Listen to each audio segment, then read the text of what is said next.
Welcome back to the Girl Cave and Happy New Year. Have you set your goals yet? I have mine ready. I wrote them down and I'm going to share with you my goals. Let's start with the general goals. So I wrote myself 7 general categories for my goals. Spiritual goals, I would like to read through the Bible in chronological order. Now, I am not going to push myself to read through the whole thing in 1 year because that is not my goal. My goal is not to rush through it, rather just enjoy the process and read through it carefully.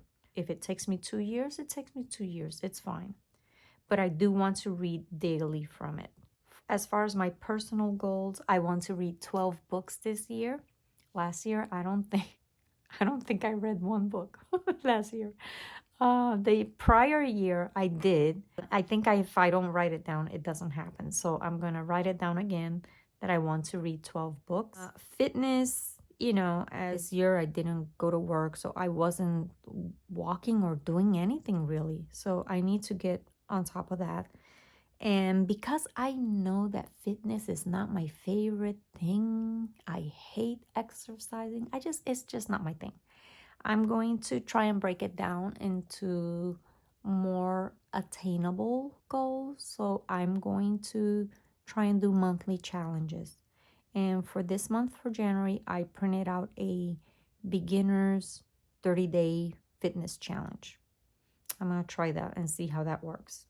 Then I have interpersonal goals, and that is I want to make sure that I reach out by phone or actual mail at least once a week to somebody different on my list. Like go down through my list and start calling people. Because if I learned anything over last year was that those personal connections, those personal phone calls, hearing somebody's voice is really, really crucial and appreciated.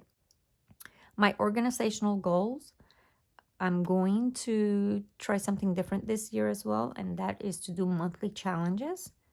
So the theme for 2021 seems to be monthly challenges, breaking it down. For January, my monthly challenge is the minimalist challenge. I don't know if you have watched any of those videos. Basically, you're going to declutter your house. On day 1, you pick 1 thing to get rid of.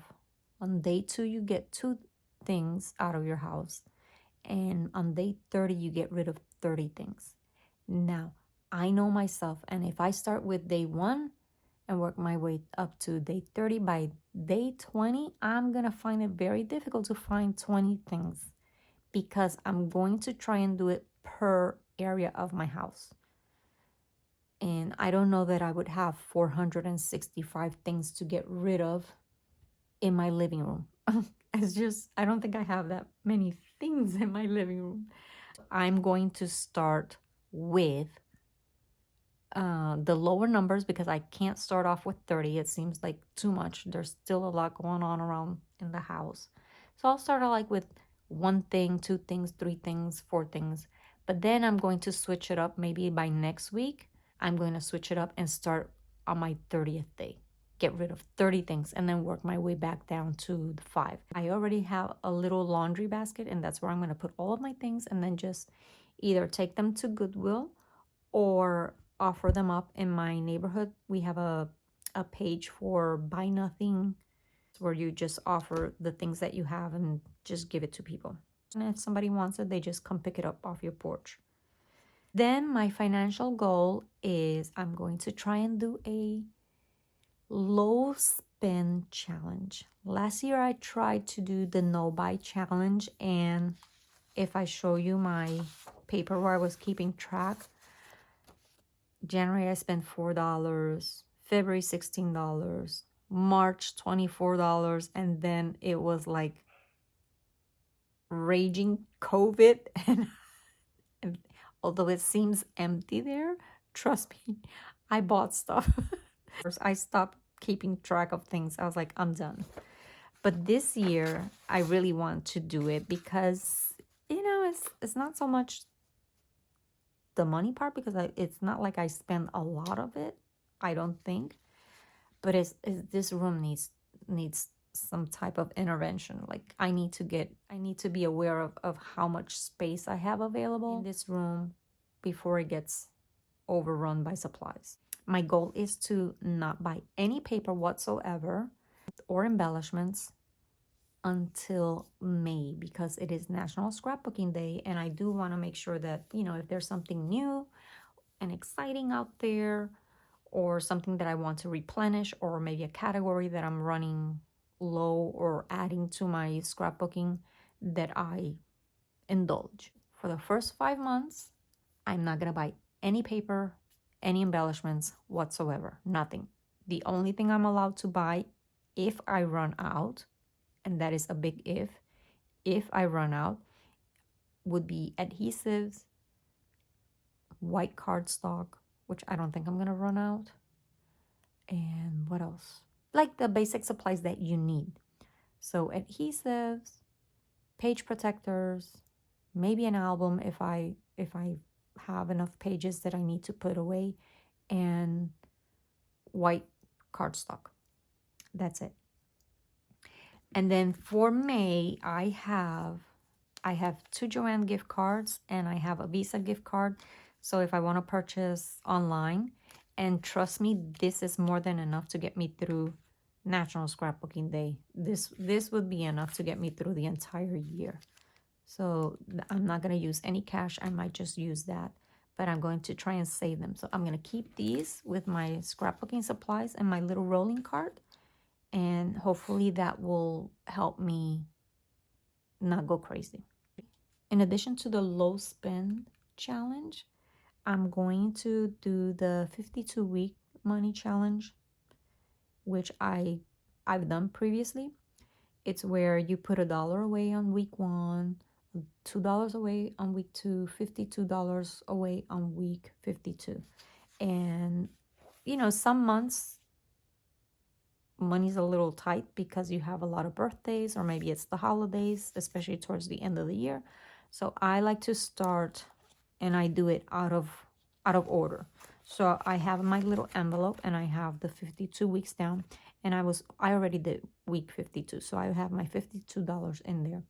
But maybe, you know, there's going to be a week where I can't do $44. Then I'll pick week 1 or week 2. So I'm going to do it as I can, to make it just a little bit easier on me.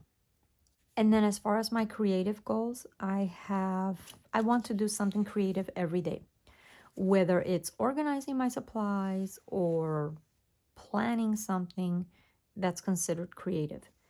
I further broke it down into my quilting goals. I need to finish my flamingos quilt, which I did not touch at all during the year. I want to finish a mystery quilt that I started from Edita Sitar, and I'd like to finish my flower quilt, the prayer quilt. I'd like to finish that this year, at least the top. For my scrapbooking goals, I want to finish my Puerto Rico album, which might need just a few journaling and a few tweaking. My Jamaica album might be missing 1 or 2 pages. And then I want to do 100 layouts and work on my basket. And I want to show you here, I already started my new list, but this is last year's list. My goal last year was to complete 52 layouts, and because of COVID and I didn't go to work last year, I just realized right after Thanksgiving I decided to count, and I was blown away. I was like, oh my gosh, like I'm pretty close. I was maybe 20 something layouts away from reaching 100. So I set myself a new goal, and I work all the way up to December 31st to get those 100 layouts done. But I did it. So I completed 100 layouts, 144 pages, because some of my layouts are double page. I used 176 sheets of paper completely, like the entire 12 by 12 sheet of paper.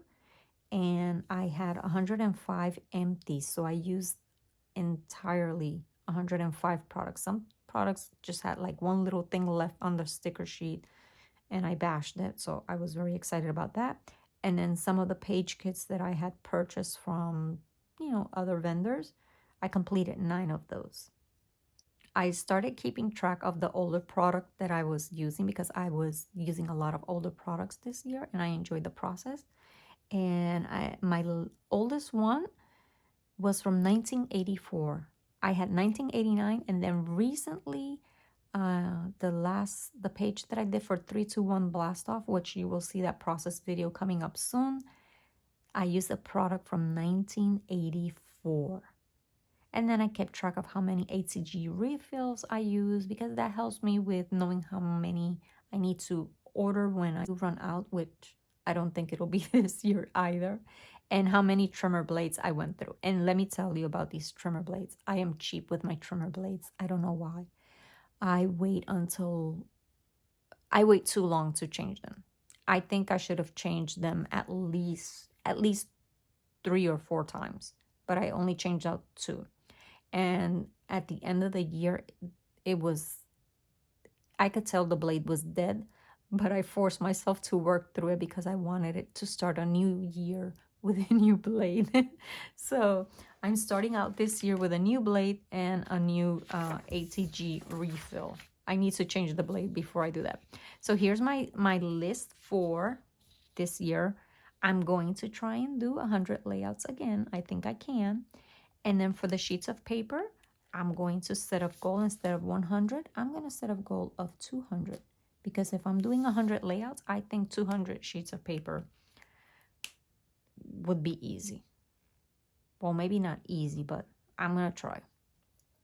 Some layouts I use a little bit more than others. And these are not goals. This is just keeping track of how much I use. And I've already completed 2 layouts and use 5 sheets of paper and have 2 empties already for this year. And this will be 0, 0, 0, 0, 0 until May. May will be a crazy month, and then hopefully these will be 0 as well. I'm hoping. We'll see. As long as these first 4 are zeros, I will be a happy girl. And then my bash kit.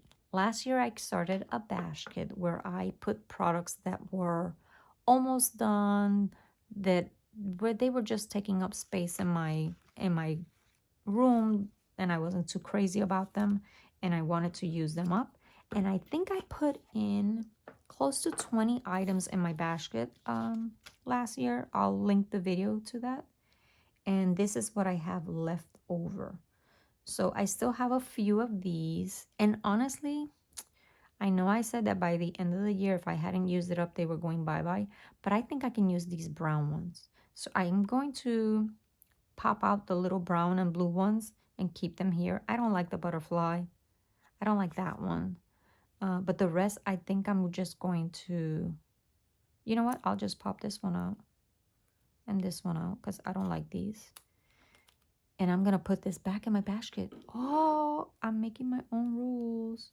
So that's going bye-bye. And then I had 2 of these and I used one completely. And then I have this left over. This one I hate. This one I think I can manage because by the end of the year, I figured out a neat little trick with these. And that was to cut them into banners. So I can see myself cutting this one right there. And maybe that lime green and making little tabs or little banners. Or maybe just cutting that right there, making that like a tab. So I'm going to put these back in here. I might want to use them. This one's going bye-bye. And then this was a sticker sheet with borders, and I used them up. And these are actually not real borders. Those are the little pieces that they put in between the strips. So I'm calling this a win. This one's done. I mean, I could probably use this one. I use these colors a lot, that blue and that lavender. I could probably use that one. But this one, red and yellow, no. So what shall I do? Should I throw it away or keep it? Let's keep it and see what we can do. And then I had a strip of paper, and I know that was weird, just having a little piece of paper, but I used it. And then after I used it, I found the other the other pieces. This seems to go there. So I like it. I'm gonna put them back in my basket and use them for this year. And I have to go through my supplies and see what else I want to put in here. I want to put in at least 12 items to use. And I changed my basket. I had a big pink one, but this one seems to be good enough. That one was just too big. And this one fits in my rolling cart that I bought this year. So another thing that I created to try and help me this year, I found this traveler's notebook at Tuesday morning. And here I have, you know, like morning routines. It says after school, but I didn't go to school this year. A daily housekeeping schedule from the Time Warp wife, which, you know, tells you what to do every day just to get it done really quickly. And let's see, by the Fly Lady, which I like using her, like detailed cleaning lists for every week. I mean detailed. Then I have the 52-week organized home challenge, which I've been doing since 1999. I think I've been doing it. I don't always get to work through the entire thing. But if I do a week every month, that's good enough. It's more than nothing. And it just tells you like to just declutter, what to declutter every week in all the sections of your house. So it's pretty cool. I've done it before. And then this is the monthly spread. And notice I have the 2020. They're pretty much the same. So if you have 1 year, you don't have to print out the next year because they are, it's the same schedule. It is the same schedule. So like I've already done the countertops. I clear off all my kitchen counters, and there's nothing on my kitchen counters except for my rice cooker, and I have a little caddy where I keep the utensils. That's it. So today it says declutter small kitchen appliances. I don't have any to declutter. I just have the toaster and the coffee pot, and I'm not gonna get rid of those. So tomorrow is clear off the kitchen table. I guess that's the breakfast nook table. And I'm gonna have to work on that because I have some things there. So I have that all the way through December. And then at the end, I have the financial 52-week challenge. And if you, like on week 1, you put away $1 and it tells you the balance. And then by week 52, you put away $52 and you end up with $1,378. And that would be good enough to, you know, like a little mini weekend getaway or maybe holiday gifts. So I have my envelope right here with the cash. Hopefully I don't lose it. Hopefully. And that's it. I still have space here in case I wanted to add anything else, but I don't see me adding anything else. And I don't think this fits there. Let's see. I don't want to put this in there because I have to print one out every month. Hopefully this will be a good year. I know that I am going to work really, really hard. I should keep this here so I don't lose them. But I'm really excited about my baskets. So the next thing I want to do is work through some hot spots that I have in this girl cave, because last year I cleared off a lot from the floors, like I think most of it.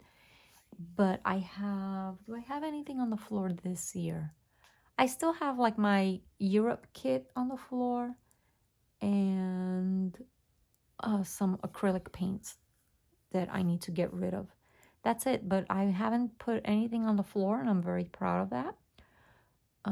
I had started to, and then I went and I got one of those IKEA Raskog cards to put things there. This is what I mean when I say hot spots. It's places in my room that I just pile things and then don't take care of them, and it just becomes ugly. Like, that's not supposed to be on that chair. So these are quilts that I need to work on. This one, I've been working on it for a whole year, and it's done. All I have to do is finish the hanging sleeve. I have, this one is halfway quilted.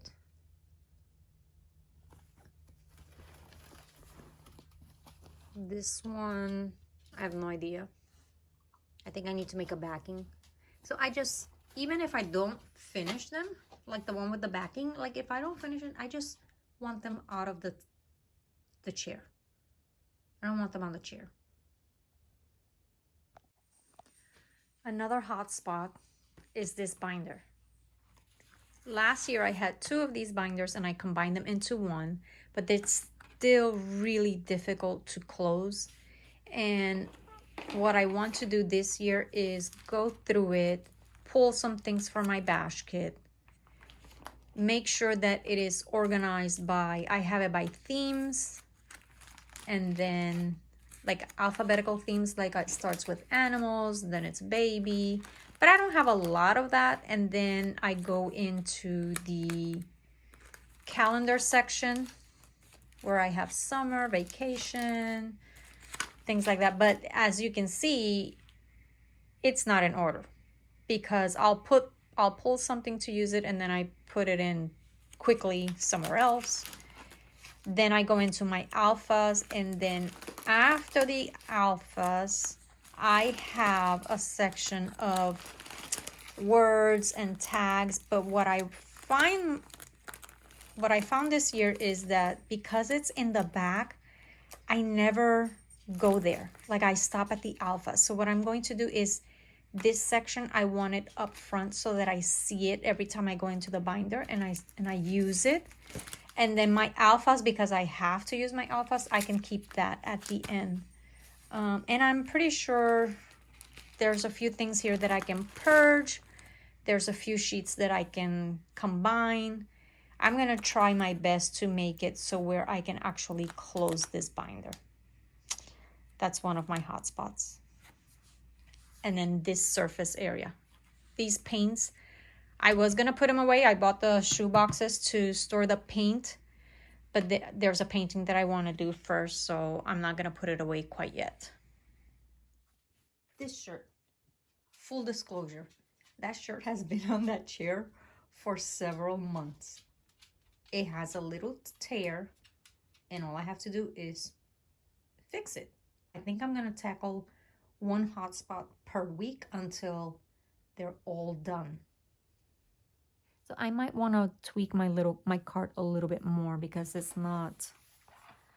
I've been working with it for a month now, and I already figured out that the bottom shelf I did not like. The bottom basket I did not like keeping my Bible study things there because it was uncomfortable getting in and out of there. So I might have to rethink that.